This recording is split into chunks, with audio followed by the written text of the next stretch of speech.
Good morning, students. Let us start the science of 6th standard. We are taking the chapter number 4, sorting materials into groups. Chapter part first. Actually, other part of the chapter I have already sent to you. जो इसके बाकी parts थे वो चले गए थे और ये एक पार्ट रह गया था. ठीक है, तो let us study the sorting materials into groups. अगर बेटा आप देखें तो जब भी आप अपने चारों तरफ एक नज़र डालेंगे आपको क्या करेंगे, बहुत सारी चीज़ें दिखाई देगी अलग अलग, जैसे कपड़े हैं, शूज़ है, आपके कर्टेंस दिखाई देंगे, table, chair and so on. तो there are a lot of things, बहुत सारी चीज़ें होती हैं. उसे क्या कहते हैं? Anything that we can touch and see, that is known as the object. क्या होता है बेटा? ऑब्जेक्ट होते हैं. All these objects we can see. Objects क्या होता है? All these things that we can see and touch. वो सारी चीज़ें जिसे हम देख सकते हैं और टच कर सकते हैं, that is all these things are known as the object. जो ऑब्जेक्ट होता है वो क्या होता है? हर ऑब्जेक्ट दूसरे से डिफरेंट होता है. किसके अंदर डिफरेंट होता है? वो शेप में होता है, साइज़ के अंदर होता है, कलर में होता है और बहुत सारी दूसरी चीज़ें होती हैं, उससे वो वेरी करता है. लेकिन बहुत ज़्यादातर जो जितने भी ऑब्जेक्ट होंगे they are made up of, किससे बने हुए होंगे? मटेरियल से बने होंगे. एक या दो मटेरियल या one or more then one, यानी कि कई एक चीज़ होती है, एक ही मटेरियल से बनती है, कुछ कॉम्बिनेशन से बनती है. ठीक है, अगर हम सबसे पहले आता है आपका क्लासिफिकेशन ऑफ ऑब्जेक्ट. ऑब्जेक्ट का क्लासिफिकेशन करना, उसको अलग अलग रखना है. देखिए, when you go in the grocery shop, आप ग्रॉसरी शॉप में जाते हैं, अगर आप वहाँ जाके देखें तो आपको क्या मिलेगा? सपोज करिए उसने जितने भी उसका आइटम है वो एक कूड़े के ढेर की तरह एक के ऊपर एक, एक के ऊपर एक डाल दे, क्या होगा? Very easy. हाँ, इजी होगा? No no no, it will be very very difficult, not only for the shopkeeper but also for the customer. केवल शॉपकीपर के लिए बहुत डिफिकल्ट नहीं होगा, कस्टमर के लिए भी प्रॉब्लम वाली बात हो जाएगी. आपने उसको बोला टूथब्रश देना भैया, वो इस ढेर में से कहाँ निकालना. लेकिन ऐसा नहीं होता है. जब आप किसी ग्रॉसरी शॉप में जाइए, I am just giving the example कि सपोज हम किसी ग्रॉसरी शॉप में गए और वहाँ पे क्या मिलेगा आपको? बहुत सारे अलग अलग कंपार्टमेंट मिलेंगे. जैसे उसका जो साबुन वगैरह है वो एक जगह मिलेगा आपको, ब्रश एक जगह मिलेंगे, ठीक है, टूथपेस्ट एक जगह मिलेंगे, ऑयल्स आपने पूछे उससे तो सारे ब्रांड के ऑयल एक जगह मिलेंगे. अच्छा, उसी तरह से जैसे जैसे दालें एक जगह रखी है सॉरी, दालें एक जगह रखी है, जिस चावल की वैरायटीज़ है वहाँ रखी है उसने. तो इस तरह से उसने क्या किया है? उनको ग्रुप्स में सॉर्ट आउट कर दिया, उनको ग्रुप्स में रख दिया अलग अलग. उससे दो फायदे हुए दोनों. पहला, कस्टमर जब भी आएगा उसको, जिसने सपोज उसने बोला मुझे ब्रश चाहिए, तो वो जो दुकानदार है वो इजी उसके लिए भी पड़ेगा और कस्टमर के लिए भी पड़ेगा. उसने जो ही बोला दुकानदार ने प्रॉपर जगह से उठाया और आपको दे दिया, तो उसके लिए भी इजी होगा, हमारे लिए भी इजी होगा. वेस्ट ऑफ टाइम नहीं हुआ आपका कि वो ढूंढते जा रहा है, वरना ढेर में से कहाँ वो आपका ब्रश ढूंढेगा, कहाँ आपका सोप ढूंढेगा. ओके, तो एग्जाम्पल हो गया ऑल द जो जितने भी होते हैं. The advantage of sorting and placing things group wise, it becomes very easy to locate a particular thing. अगर हम लोग इस तरह से सॉर्टिंग कर देते हैं, उसको ग्रुप वाइज अरेंज कर देते हैं, तो हमारे लिए उसको सॉर्टिंग करना, उसको फाइंड आउट करना, लोकेट करना बहुत इजी हो जाता है. जैसे मैंने आपको बताया कि जो इसने बोला कि भाई आप मुझे साबुन दीजिए, तो वो साबुन आपको निकाल कर दे देगा. तो grouping different object on the basis of certain similarities and dissimilarities is called classification. What is the classification? Grouping different object on the basis of certain similarities and dissimilarities is called classification. Classification क्या होता है? किसी भी जो object होते हैं, अलग अलग ऑब्जेक्ट को उनकी समानता या उनके अंतर, उनकी विभिन्नता के आधार पर उनकी ग्रुपिंग कर देना ही क्लासिफिकेशन कहते हैं. तो what are the benefits of the classification? अगर आपने क्लासिफिकेशन किया तो बेटा उसका बेनिफिट क्या है, उसके फायदे क्या है? पहला number, it helps in systematic study.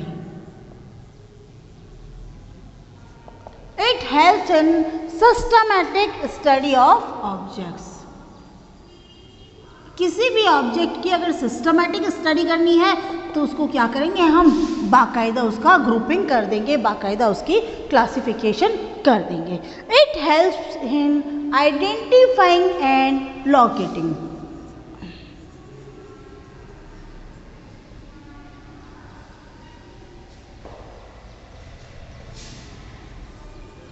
Identifying and locating, दोनों के अंदर ये आइडेंटिफाई करना और लोकेटिंग करना, दोनों के अंदर ये मदद करता है।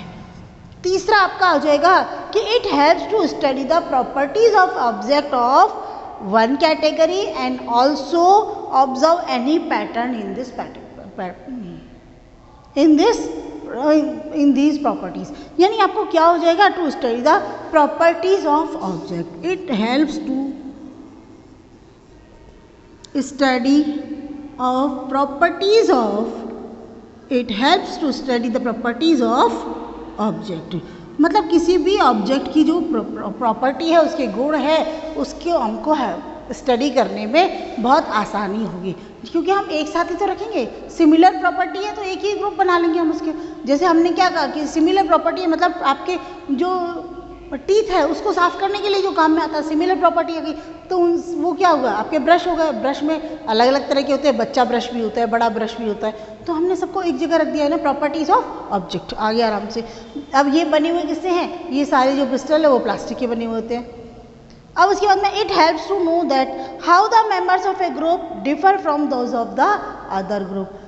किस में मदद करता है, that how the members of a group differ from the other group, यानी कंपैरेटिव स्टडी ऑफ ग्रुप।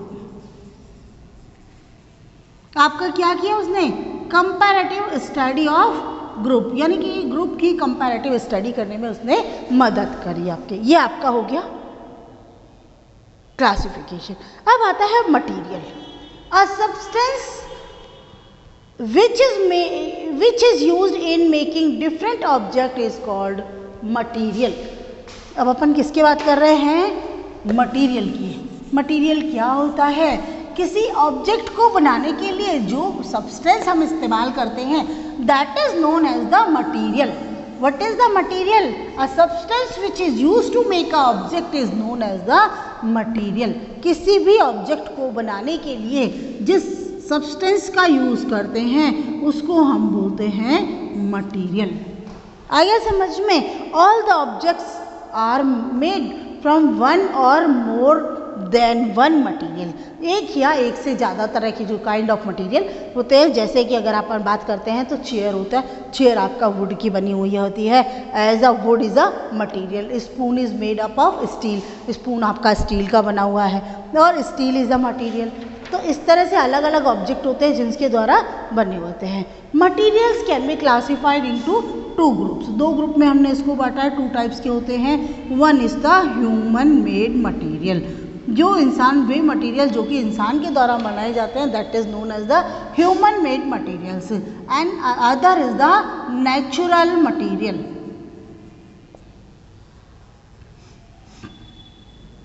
दूसरा कौन सा हो गया, natural material. The materials which we get from the nature, जो कि हम प्रकृति से प्राप्त करते हैं, that is the natural material. तो ह्यूमन मेड मटीरियल के अंदर आपका क्या हो गया, देखो आपकी जैसे आपने कहा नेचुरल मटीरियल हो गया और ह्यूमन मेड मटीरियल होगा। तो वुड अगर अपन देखते हैं तो एग्जांपल क्या हो गया, वुड हो गया। वुड किसका है बताइए, इंसान ने तो लकड़ी बनाई नहीं है, तो would is the natural material. और प्लास्टिक अगर अपन बात करते हैं तो this is made up of made in factories by human beings. तो प्लास्टिक को किसने बनाया, फैक्ट्री के अंदर बनाया, इंसान ने बनाया with the chemical process of petroleum product. तो इस तरह से जब ये बनते हैं तो हम उसको ह्यूमन मेड प्लास्टिक कहते हैं, ह्यूमन मेड मटीरियल कहते हैं। यहाँ पर ये नेचुरल मटीरियल आ गया। An object made up of different materials, एक ऑब्जेक्ट है लेकिन वो अलग अलग मटीरियल से बना होता है। जैसे हम बात करते हैं चेयर की, तो बेटा जी चेयर देखिए आप, चेयर आपको प्लास्टिक की मिलेगी, चेयर आपको लकड़ी की मिलेगी, चेयर आपको लोहे की मिलेगी, ठीक है, और चेयर आपको स्टील की मिलेगी। तो ऑब्जेक्ट आपका एक है लेकिन मटीरियल्स अलग अलग हो गए। उसी तरह से ऐसे होता है कि different type of objects made from some material, same material, अलग अलग ऑब्जेक्ट है लेकिन बने हुए एक ही मटीरियल के हैं। क्या ऑब्जेक्ट अलग अलग है बने हुए एक मटेरियल के। कैसे? आपका दरवाज़ा, आपकी खिड़की, आपका रोशनदान, आपकी चेयर, आपकी टेबल, अलग अलग ऑब्जेक्ट है, सब लकड़ी से बने हैं। आ गया? आपका दरवाज़ा, आपकी खिड़की, आपकी रोशनदान, आपकी चेयर, आपकी टेबल, अलग अलग ऑब्जेक्ट है, सब लोहे के बने हैं। आ गया समझ में आपको? Any doubt? तो ऐसा भी हो सकता है कि एक ही ऑब्जेक्ट है लेकिन वो अलग अलग मटेरियल से बना है। दूसरा ये पोजीशन होती है जिसके अंदर अलग अलग ऑब्जेक्ट है लेकिन वो एक ही मटेरियल से बने हुए हैं। An object made up of combination of material. कई बार ऑब्जेक्ट्स क्या होता है बेटा, कॉम्बिनेशन से भी बनते हैं। जैसे सपोज करो आपको क्या खाना है, समोसे खाने हैं। अब आपने समोसा बनाया, उसमें क्या चाहिए आपको, मैदा, गेहूँ का फ्लोर। उसके बाद आपको क्या चाहिए, उसमें डालने के लिए आपको नमक भी चाहिए, आपने उसमें ऑयल भी आपको चाहिए। और आफ्टर दैट उसके बाद में आपने क्या, ये आपने समोसे की कवरिंग बना ली, अंदर मसाला चाहिए जिसमें आपको चाहिए क्या, पोटैटो, प्लस उसमें ग्रीन चिली और नमक मिर्ची, जो स्पाइसेस होते हैं वो सब हम ऐड करते हैं। फिर ऑयल डाल के उसको फ्राई करते हैं और फिर उसमें हम क्या डालते हैं, रेजिन्स डालते हैं, कभी कभी हम इसके अंदर कैश्यू नट भी डाल देते हैं। तो all these things made and with the help of this type of combination we made the samosa. तो समोसा क्या है, कॉम्बिनेशन ऑफ डिफरेंट मटेरियल्स। इसी तरह से अगर हम बिस्किट बनाते हैं तो उसके अंदर भी बहुत सारी चीज़ें होती है, तो उसको हम लोग मिक्स करते हैं और फिर हमको बिस्किट बनाते हैं। तो इसका मतलब क्या होगा, एन ऑब्जेक्ट में be different makeup of different materials and different object में be made up of single material. एक मटेरियल से बहुत सारे बनते हैं। और ऑब्जेक्ट जो होता है made up of combination of materials. अब इसके बाद में आता है आपका कि all the materials are made up of matter. जितने भी मटेरियल है वो किससे बने बेटा, मैटर से बने हैं। And what is the matter, matter है क्या, anything that has volume and it can occupy the space. ऐसी कोई भी चीज जिसका space, that occupy the space, जो स्पेस घेरता है, जगह घेरता है, एंड हैज मास। देखिए आप वॉल्यूम को छोड़िए, नहीं समझ पाएंगे। मटेरियल किसके बना होता है, मैटर के अंदर। तो कोई भी ऐसी चीज, दो कंडीशन जरूरी है किसी मैटर के लिए। नंबर 1, इट हैज अ मास, उसका एक मास होता है, एक वजन होता है। और नंबर 2, ऑक्यूपाई स्पेस, और जो कि एक जगह को घेरता है। समझ में गया? Anything, yes, anything which has mass, any particular material which has mass and it occupies space, जो जगह घेरता है, हमने उसको कहा, क्या कहा, मैटर। क्या कहा हमने, मैटर। देखिए अगर आपने मैटर, एक सपोज करिए आप एक कॉपर का टुकड़ा लेते हैं and break it in the 2 part, 2 part में डाला, फिर 4 पार्ट में डिवाइड करा, अगेन आप उसको रख देते हैं। एक सिचुएशन आपके पास में आता है कि the particles of copper you can not divide it again. वो स्थिति जहाँ पर किसी पार्टिकल की, किसी मैटर को कि आप और अधिक नहीं डिवाइड कर सकते हैं, तो उसको हम कहते हैं एटम। क्या बोलते हैं, एटम। एटम क्या है बेटा, this is the smallest matter, is made up of extremely small particles called metals, called atoms. तो जो मैटर होता है वो आपका बहुत ही बारीक, बहुत छोटे पार्टिकल से मिलके बना होता है, जिसे हम एटम कहते हैं। We can not see the atom with our naked eyes, माने कि सिंपल आंखों से, जैसे मैं और आपको देख रहे हैं, आप मुझे देख रहे हैं, मैं आपको देख रही हूँ, तो ये मैटर की जो एटम है उसके अंदर नहीं होता है। उसके लिए तो आपको अपनी नेक्ड आइज से आप उसको नहीं देख पाते हैं। जब अपन बात करते हैं, अच्छा दूसरे हम एक एग्जाम्पल लेते हैं। मैंने सिर्फ आपको कॉपर का एग्जांपल बताया है, बाकी सब चीज़ें जो होता है वो everything is made up of different type of atoms. तो उसके अलावा अगर हम देखते हैं तो एग्जांपल लेते हैं वाटर। वाटर ये H2O, एक वाटर का ये मॉलिक्यूल है। क्या होता है, जब एटम्स एक दूसरे से रिएक्ट करते हैं, एक fix when we mix the atom in a fix proportion and after the chemical process it will convert into the molecule. Atom जो होते हैं वो क्या करते हैं, एक फिक्स प्रोपोर्शन में जब एक दूसरे के साथ केमिकली जोड़ लेते हैं तो क्या बनाते हैं, वाटर बनाते हैं, मतलब मॉलिक्यूल बनाते हैं। तो मॉलिक्यूल्स क्या होते हैं, जैसे देखिए एटम, ये H2O इसका फॉर्मूला है, यहाँ पर 2 एटम हाइड्रोजन के हैं, 2 एटम किसके हैं, हाइड्रोजन के हैं, प्लस 1 एटम जो है वो ऑक्सीजन का है। दोनों के बीच में एक केमिकल रिएक्शन हो गई और बाद में आपको क्या बना, ये आपको बन गया वाटर। आ गया, एनी डाउट? अब इसी तरह से आता है 1 मॉलिक्यूल ऑफ कार्बन डाइऑक्साइड। देखिए 1 मॉलिक्यूल ऑफ कार्बन डाइऑक्साइड, इसके अंदर क्या हुआ, एक तो आपका कार्बन एटम हो गया और इसके अंदर प्लस कितना हो गया, 2 जो होता है वो ऑक्सीजन के एटम जुड़ गए और दोनों प्रोसेस हुआ, उसके बाद में क्या बना आपका carbon dioxide. The substance which is made up of only 1 type of atom is called an element. यानी कि वो सब्सटेंस जिसमें केवल एक तरह के एटम होते हैं उसको हम कहते हैं एलिमेंट। जिसमें केवल एक तरह के एटम होते हैं उसको हम कहते हैं एलिमेंट। और it can not be broken down into simpler substances by any physical और केमिकल प्रोसेस, केमिकल मेथड, किसी भी तरीके से हम एलिमेंट को नहीं तोड़ सकते हैं। और ज़्यादातर जो एलिमेंट होते हैं वो क्या होते हैं, most of the element do not exist in atom independently, they join to form a molecule. वो क्या करते हैं, ज़्यादातर इंडिपेंडेंटली नहीं होते हैं, join to form a molecule. यानी कि जैसे हाइड्रोजन है आपको एलिमेंट फॉर्म में नहीं मिलेगा, प्लस हाइड्रोजन, 2 हाइड्रोजन के साथ में जुड़े और उसके अंदर क्या बन गया, H2 हाइड्रोजन। तो ये क्या हो गया, हाइड्रोजन का मॉलिक्यूल हो गया। हाइड्रोजन का क्या हो गया, ये मॉलिक्यूल हो गया। तो मॉलिक्यूल्स हो गया a substance which is made up of 2 और more element combined chemically in fixed proportion is called a compound. कंपाउंड को क्या बोलते हैं अपन, a substance which is made up of 2 और मोर एलिमेंट, जहाँ पर 2 या 2 से ज़्यादा एलिमेंट्स होते हैं वो कंबाइंड होते हैं in the fix proportional called a compound. Compound exist as a molecule. Compound जो होता है मॉलिक्यूल की तरह एग्जिस्ट होता है। देखिए एलिमेंट, अगर अपन एक कंपाउंड हमने लिया वाटर, वाटर के एलिमेंट कौन कौन से हो गए, इसके अंदर हाइड्रोजन और ऑक्सीजन जुड़े थे। दूसरा अपन ने कार्बन कॉमन सॉल्ट लिया, कॉमन सॉल्ट होता है उसके अंदर क्या होता है, सोडियम और क्लोरीन, 2 आपके एलिमेंट जुड़ गए। शुगर होता है उसके अंदर कार्बन, हाइड्रोजन और ऑक्सीजन होता है। शुगर का फॉर्मूला होता है H6C6H6,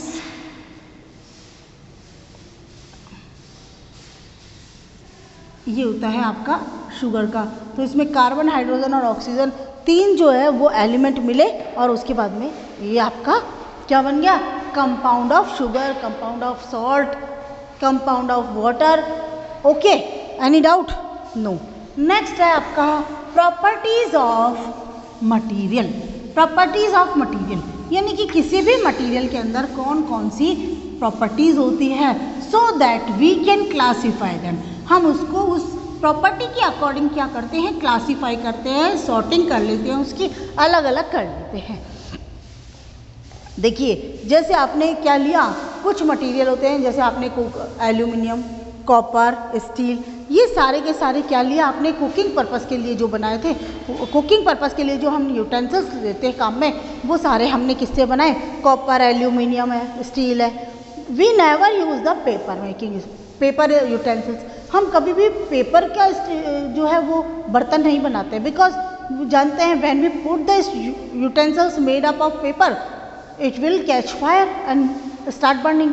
वो क्या करेगा, वो आग पकड़ लेगा और जलना चालू कर देगा। तो हम लोग क्या करते हैं कि उसकी प्रॉपर्टीज़ को ध्यान रखते हैं और उसके बाद ही कोई काम करते हैं, ठीक है ना। किसी भी चीज़ को हम तब बनाएंगे जब हमारी रिक्वायरमेंट क्या है और उस मटेरियल का, उस मैटर का प्रॉपर्टीज़ क्या है, उसके अकॉर्डिंग हम काम करते हैं। Study some of the property of the animal that would be important for their use. सबसे पहले आता है आपका अपीयरेंस। अपीयरेंस क्या होता है, ज़्यादातर जो होता है मटीरियल्स जो होते हैं वो एक दूसरे से अलग दिखती है।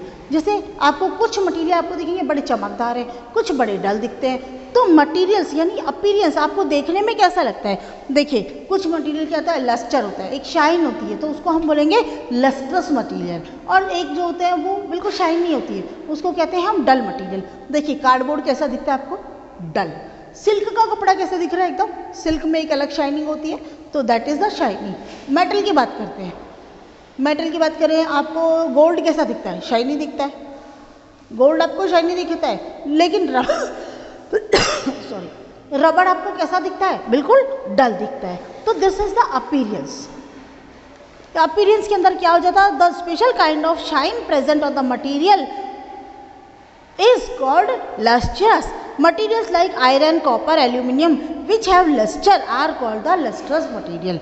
And materials like paper, wood, plastic, cotton, they do not have any luster, they do not have any shine, that are known as the non-lustrous or dull appearance. ठीक है, अब आपका आता है क्वेश्चन बेटा page number 32. Open your books. I think you have already open. grouping things into separate group on the basis of their similarities and dissimilarities is called, आपका B आ जाएगा classification. 2. Jewellery is made up of. Jewellery बेटा आज तक तो जो हुआ है वो गोल्ड से ही बनती है हमारी. अब गोल्ड इतना महंगा हो गया तो आई डोंट नो आगे क्या होगा, बट आज तक का रिकॉर्ड यही है कि ज्वेलरी गोल्ड से बनती है. सेकेंड आता है आपका टफ स्ट्रक्चर टेक्सचर. तो प्रॉपर्टीज में अपीयरेंस. दूसरा आता है आपका टेक्सचर. टेक्सचर में क्या आ जाएगा बेटा? हाँ, और तीसरा आता है आपका हार्डनेस. तो आपका अपीयरेंस में क्या आ जाएगा? अपीयरेंस तो आपका हो गया टेक्सचर. टेक्सचर के अंदर कुछ मटेरियल को अगर आप टच करते हैं तो आपको क्या दिखते हैं? वो बड़े चिकने दिखते हैं, स्मूथ दिखते हैं. यहाँ पे मैंने टच किया, बड़ा स्मूथ दिख रहा है. ग्लास को जाके टच करिए, बहुत स्मूथ दिखेगा. लेकिन कुछ मटेरियल्स होते हैं जब आप उसको टच करते हैं तो बड़े हार्ड से दिखते हैं, अजीब से दिखते हैं. कई सारे लकड़ी के मटीरियल ऐसे होते हैं, है ना. चट्टानें होती है, पेड़ की छाल, किसी पेड़ को टच करके देखो, बड़े पेड़ को, तो आपको बड़ा रफ मटीरियल लगेगा. तो दो तरह के होते हैं. टेक्सचर के हिसाब से हम इसको दो में बांट सकते हैं, स्मूथ एंड रफ. थर्ड आता है आपका हार्डनेस. हार्डनेस के अंदर क्या होता है? जब हम किसी चीज़ को दबा के देखते हैं, materials then can be compressed are called soft materials. जब भी हम किसी चीज़ को दबा के देखते हैं और वो इजीली दब जाता है, प्रेस हो जाता है, that means it is a soft material. और जब किसी चीज़ को दबा के देखते हैं, प्रेस करके देखते हैं और वो नहीं होता है, that is a hard material. जैसे आपने किसी चट्टान को दबाया तो दैट इज़ हार्ड. लेकिन अगर आपने स्पंज को दबाया यूं करके तो क्या होगा? एकदम छोटा सा हो जाता है, एकदम दब जाता है. तो that is the soft material. तो दो तरह के मटीरियल हो गए, एक आपका सॉफ्ट हो गया, एक आपका हार्ड हो गया. देखिए आयरन नेल्स है तो हार्ड ऑब्जेक्ट हो गया, एकदम टाइट. उसके अलावा एल्यूमिनियम का डिब्बा है, वो भी आपका हार्ड हो गया. लेकिन फॉर्म है, स्पंज जिसे कहते हैं, तो वो है आपका फॉर्म जो होता है वो. और स्पंज फॉर्म एक्चुअली थोड़ा पतला वाला कहलाता है, स्पंज थोड़ा मोटा वाला होता है, और कोई फ़र्क नहीं होता उसके अंदर विशेष. तो वो आपका सॉफ्ट मटीरियल के अंदर आ गया. Okay, let us stop the topic. Tomorrow we will continue it. Thank you.